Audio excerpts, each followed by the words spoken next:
Your smart home is flawless indoors. Every light, lock, and thermostat answers to you, but step outside and you're still pushing a mower in 90-degree heat every Saturday.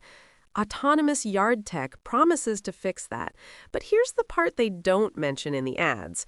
Most of these devices upload your property layout, GPS coordinates, and usage patterns to servers halfway around the world, and they stop working entirely the moment those servers hiccup. I'm Chelsea Miller, and I've spent 2 years testing these systems to figure out which ones actually respect your privacy and which ones are just expensive lawn surveillance tools. You're listening to Smart Home Setup Podcast. Quick heads up before we dive in.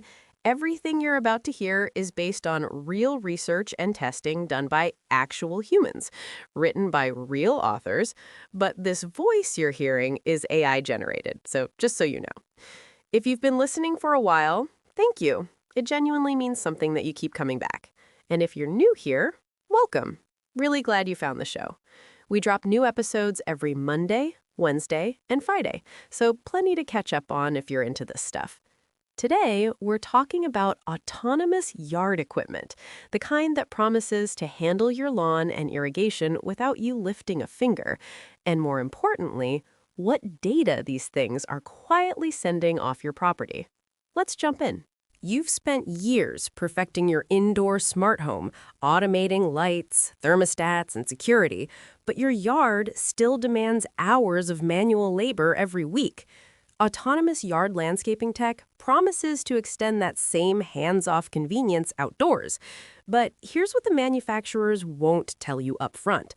Most of these devices are cloud-dependent data vacuums that stop working the moment their servers go down. I've tested 17 different autonomous yard landscaping systems over the past 2 years, and I've learned which ones respect your privacy and which ones are better at uploading GPS coordinates and usage patterns than they are at mowing your lawn. This guide cuts through the marketing hype to show you exactly how autonomous yard landscaping tech integrates with your smart home, and more importantly, how to keep your property maintenance local, secure, and genuinely autonomous. So, what exactly are we talking about when we say autonomous yard landscaping tech? It refers to connected outdoor maintenance devices that operate independently using sensors, GPS navigation, weather data, and smart home automation protocols to maintain your property with minimal human intervention. These systems include robotic mowers, smart irrigation controllers, automated pool cleaners, sensor-based fertilizer spreaders, and increasingly AI-powered garden monitoring stations that claim to diagnose plant diseases before you can see symptoms. The autonomous label is misleading. Most devices require initial configuration, boundary mapping, and ongoing connectivity to cloud servers for scheduling and weather updates. True autonomy would mean the device functions entirely without external dependencies. But in 2026, fewer than 20% of mainstream autonomous yard products offer meaningful offline functionality. These systems typically communicate using Wi-Fi at 2.4 and 5 gigahertz, Bluetooth Low Energy for initial setup, or increasingly Matter over Thread for irrigation sensors and outdoor smart plugs. Z-Wave and Zigbee are rare in outdoor equipment due to range limitations and weatherproofing challenges, though some irrigation controllers use Z-Wave Plus with external antennas. The critical distinction: autonomous means it makes decisions without you, based on sensor input, while automatic means it follows a preset schedule you programmed. Most smart irrigation controllers are actually just automatic timers with internet connections. Genuinely autonomous systems adjust behavior based on real-time environmental data, soil moisture readings, rainfall detection, temperature fluctuations, and lawn growth rates. I've found that devices advertising themselves as fully autonomous typically still require app-based intervention 2 to 3 times per week during active growing season. The truly hands-off systems cost significantly more and often require professional installation to integrate sensors properly. Now let's talk about how autonomous yard landscaping tech actually works. The underlying mechanism varies dramatically by device category, but all autonomous yard systems rely on 3 core components: sensors for environmental awareness, decision-making logic that's either local or cloud-based, and actuators or motors to perform physical work. Understanding where each component lives, on the device versus a cloud server, determines your privacy exposure and offline reliability. Starting with robotic mowers and their navigation and safety systems. Robotic lawn mowers use a combination of GPS positioning with base station correction for accuracy within 2 to 3 centimeters, boundary wire detection, or newer SLAM-based vision systems to map your yard. The typical automation logic looks something like this. If battery level drops below 20%, return to the charging station. Otherwise, if the weather forecast shows rain within 2 hours, pause the mowing session. Otherwise, if grass height exceeds the threshold setting, resume the mowing pattern based on zone priority. Most mowers communicate with a base station hub using proprietary 900 MHz radio or low-power cellular.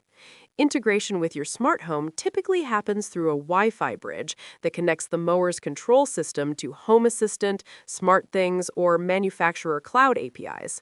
Latency matters here. Command execution from a smart home hub to mower action typically takes 8 to 15 seconds via cloud APIs versus 1 to 3 seconds for direct local communication. This delay is acceptable for scheduling changes, but potentially dangerous for emergency stop commands, which is why most systems maintain a hardware RF remote that bypasses network layers entirely. I discovered one popular mower was transmitting GPS boundary maps and mowing patterns to Swedish servers every 90 seconds during operation. When I blocked internet access via router rules, the mower continued operating normally, but lost weather integration and mobile app access. The device earned a cloud-free viability score of 7 out of 10, fully functional offline, but with reduced intelligence. Moving on to smart irrigation controllers and how they handle weather data and soil sensors.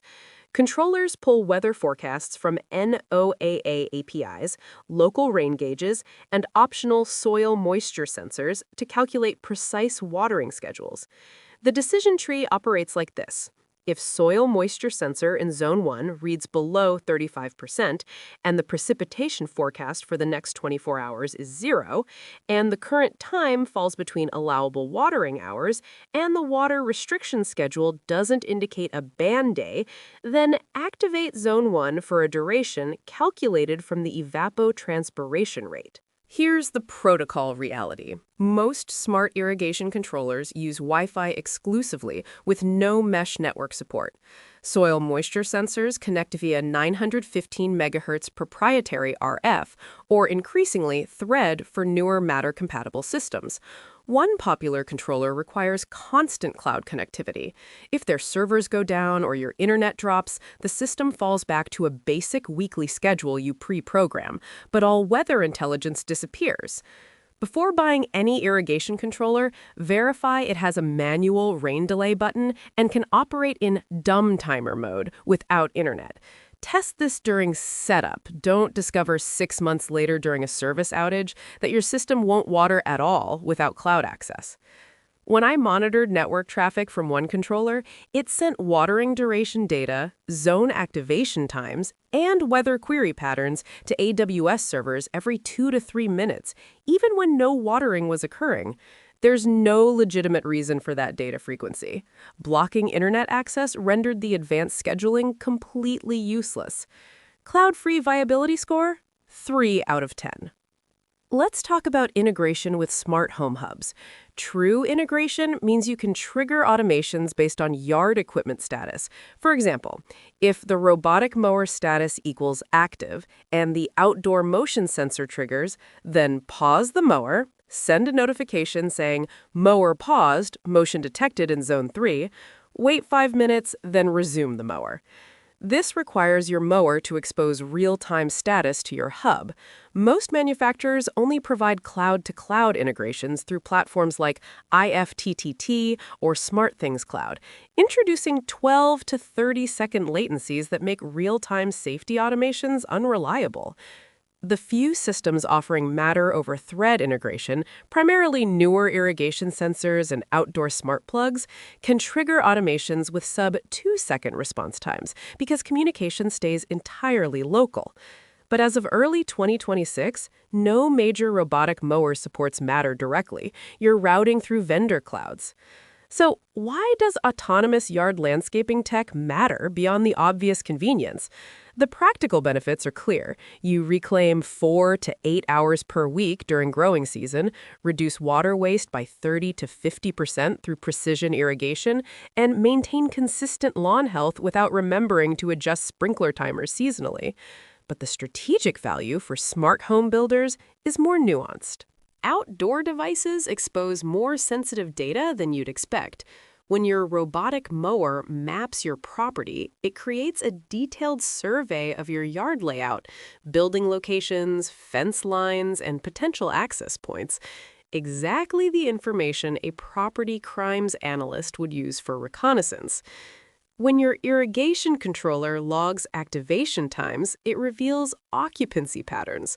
Systems that water daily at 6 a.m. suggest someone's home to monitor it. Systems left running on default schedules while you're away for 2 weeks tell a different story. I pulled the stored map data from a returned robotic mower and found GPS coordinates accurate to within 3 meters, timestamps for every mowing session over 6 months, and a complete boundary outline showing the location of every gate, shed, and tree. That data was syncing to manufacturer servers with no encryption beyond standard HTTPS. When I contacted support asking how to delete my property map from their servers, they couldn't provide a clear answer. There are also energy management opportunities. Properly integrated autonomous yard tech can shift significant loads to off-peak hours, especially if you're on time-of-use electricity rates.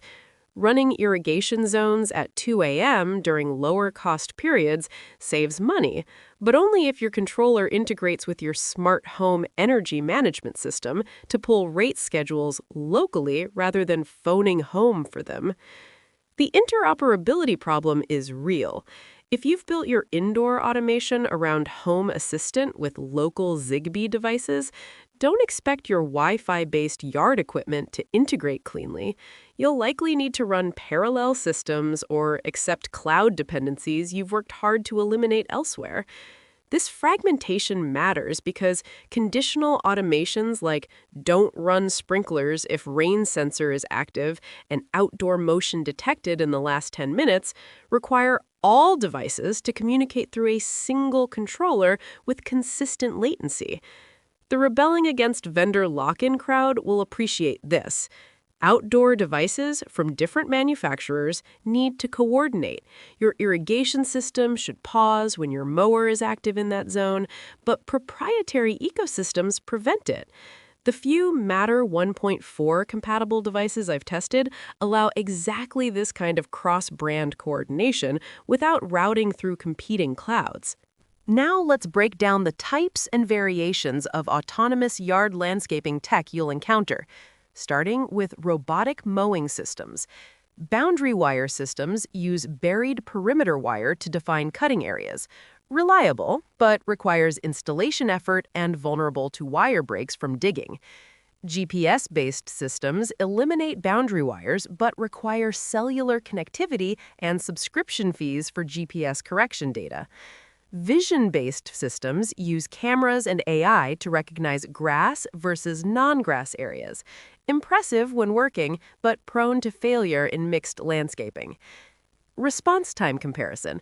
Boundary wire systems detect edges within 50 to 100 milliseconds. GPS systems require 1 to 2 seconds to correct course. Vision systems need half a second to 1.5 seconds to process frames and adjust. For smart irrigation controllers, weather-based controllers adjust schedules using local forecast data, effective for most climates but prone to overwatering if forecasts change. Sensor-based controllers use in-ground moisture probes to measure actual soil conditions, far more accurate, but requires proper sensor placement and maintenance. Hybrid systems combine both approaches for the best balance. Protocol differences. Older systems use Wi-Fi exclusively. Newer, Matter-compatible controllers support thread-based moisture sensors with mesh networking that extends range across large properties.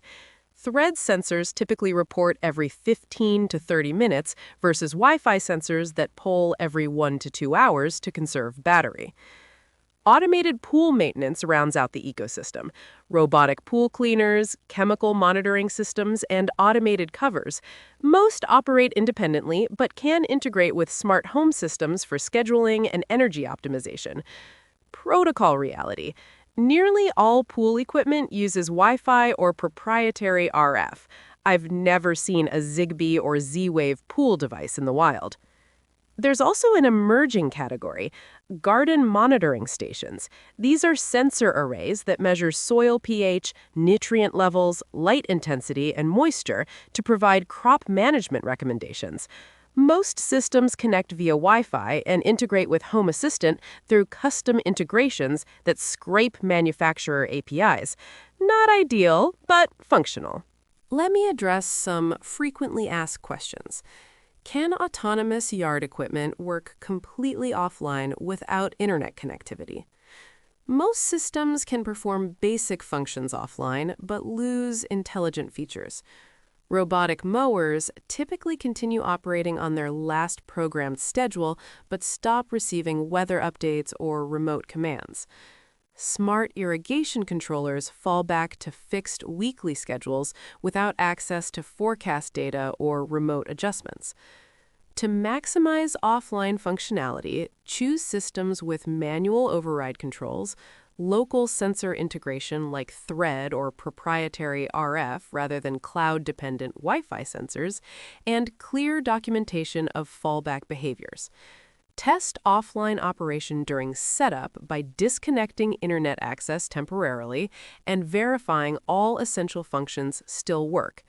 You'll discover whether smart features are truly local or just cloud API wrappers. What smart home protocols do autonomous yard devices actually support? Wi-Fi dominates autonomous yard equipment, with Matter over Thread slowly emerging for sensors. As of 2026, robotic mowers primarily use Wi-Fi at 2.4 GHz for smart home integration, plus proprietary 900 MHz or cellular for mower to base station communication. Smart irrigation controllers use Wi-Fi exclusively, though some newer models support Matter for integration with broader smart home systems.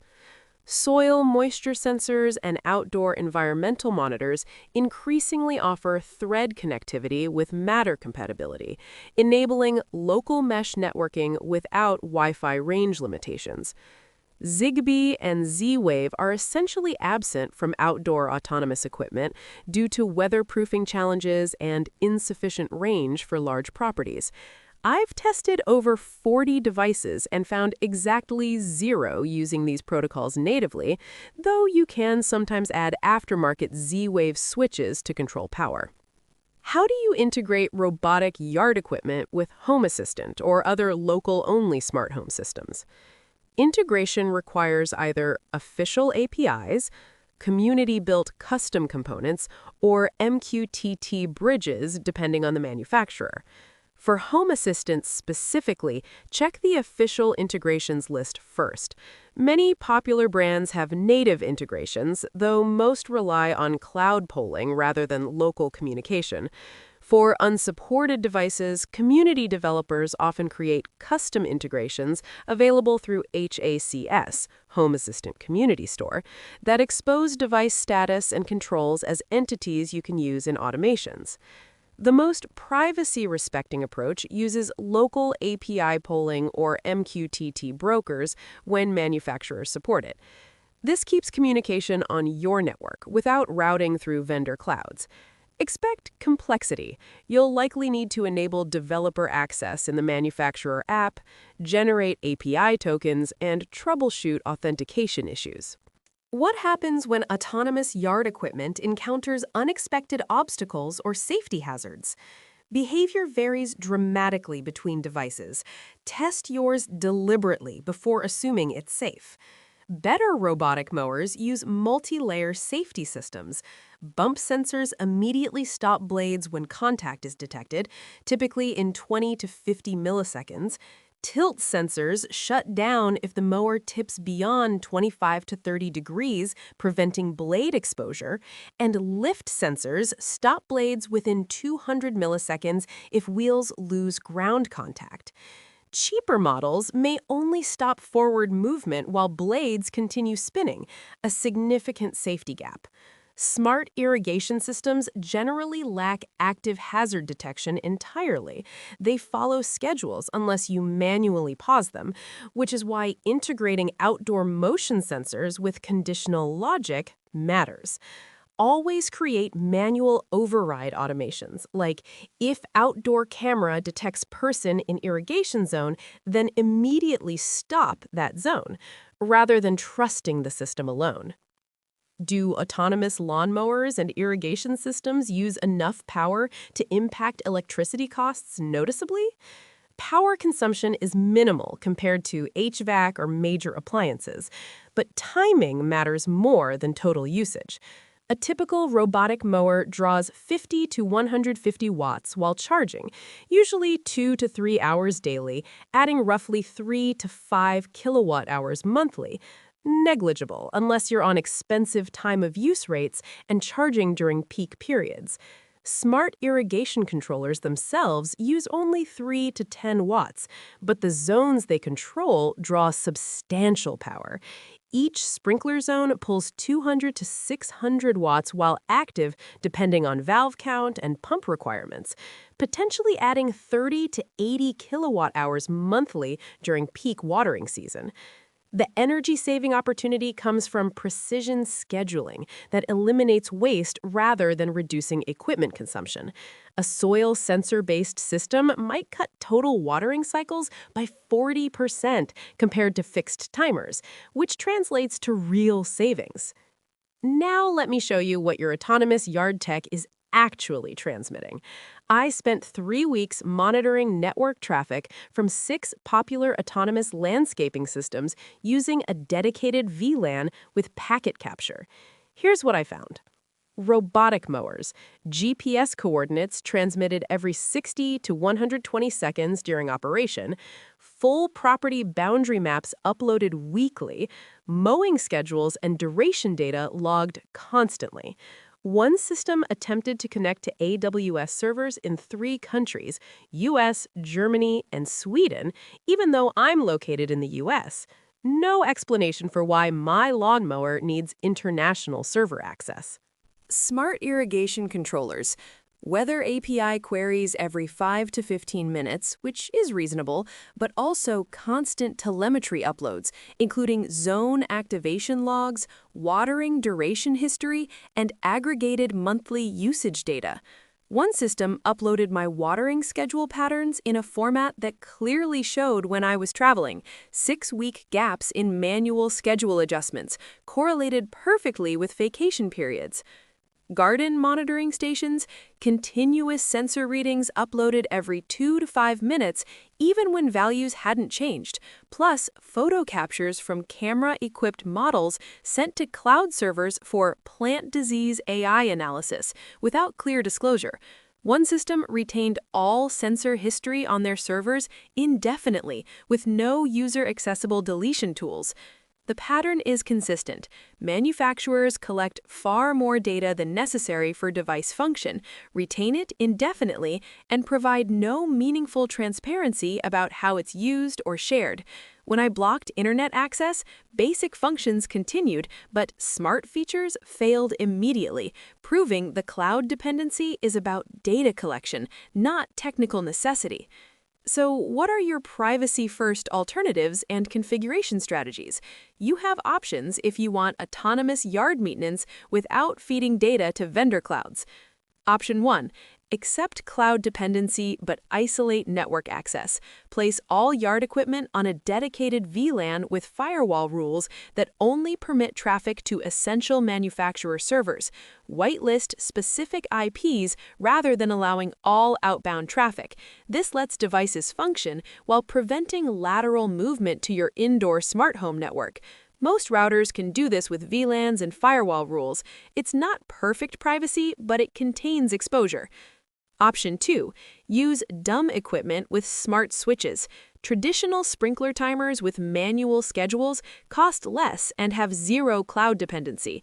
Add Z-Wave or Zigbee-controlled relays to individual valve zones, then build your own watering logic in Home Assistant using local weather data from a personal weather station. This requires more setup but gives you complete control and zero data leakage. Option 3. Choose the few devices with documented local-only modes. Some irrigation controllers offer advanced local control features that disable cloud connections while maintaining sensor-based intelligence. The Open Sprinkler system runs entirely on local firmware, integrates with Home Assistant through direct local API calls, and costs a fraction of cloud-dependent alternatives. For mowers, some models can operate via local Bluetooth control without cloud accounts, limited range but fully functional. I rebuilt my irrigation system using an open sprinkler controller. Check the link below to see the current price, with thread-based soil moisture sensors and local weather data from a personal WEWX weather station. Total cost was lower than a cloud-dependent system. Setup took a weekend, and every byte of data stays on my network. Cloud-free viability score? 9 out of 10, losing 1 point for requiring Linux comfort and custom YAML configuration. Let's talk about building autonomous yard automations that actually work. The promise of autonomous yard landscaping tech is cross-device coordination. Your mower pauses when irrigation starts.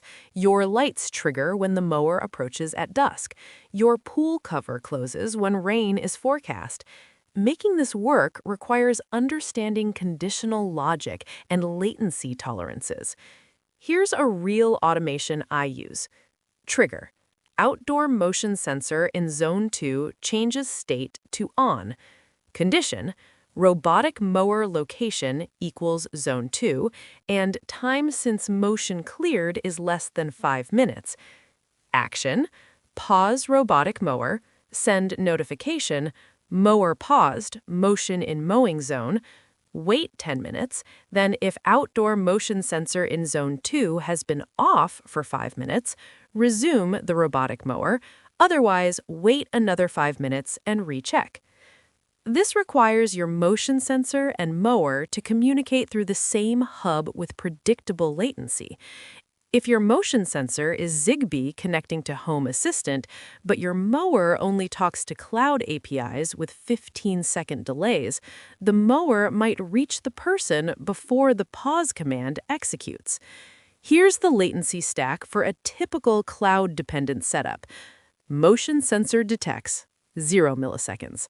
Zigbee transmission to hub 20 to 50 milliseconds. Home Assistant processes trigger 50 to 200 milliseconds. Home Assistant calls Mower Cloud API 100 to 500 milliseconds.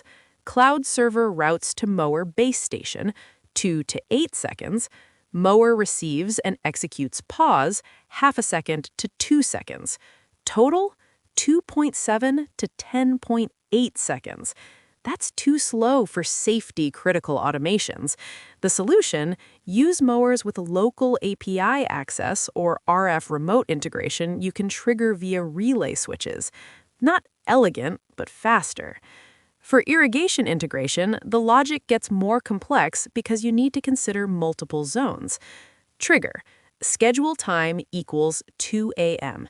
Conditions. Weather forecast precipitation probability for the next 6 hours is less than 40%.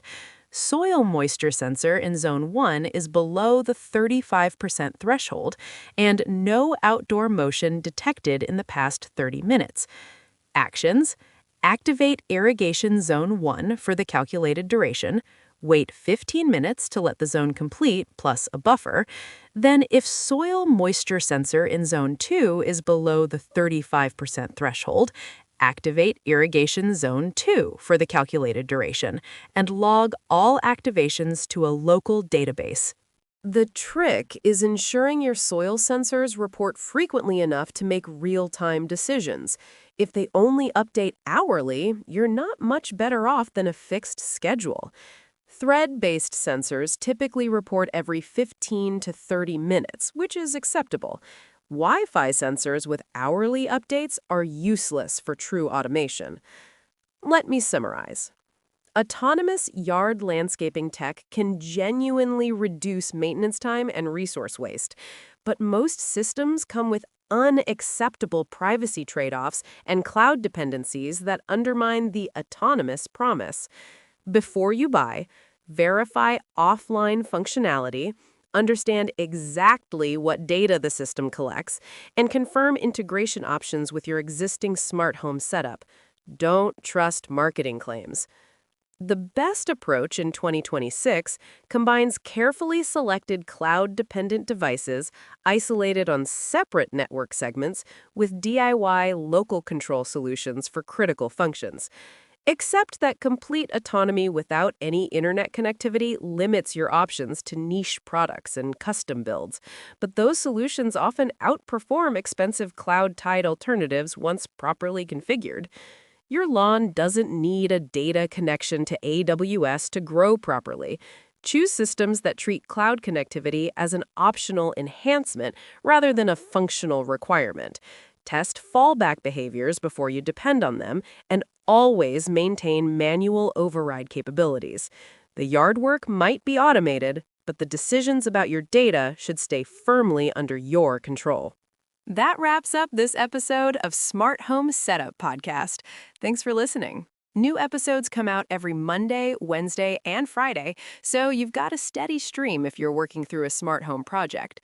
If you found this one useful, I'd really appreciate it if you could leave a 5-star rating and write a quick review.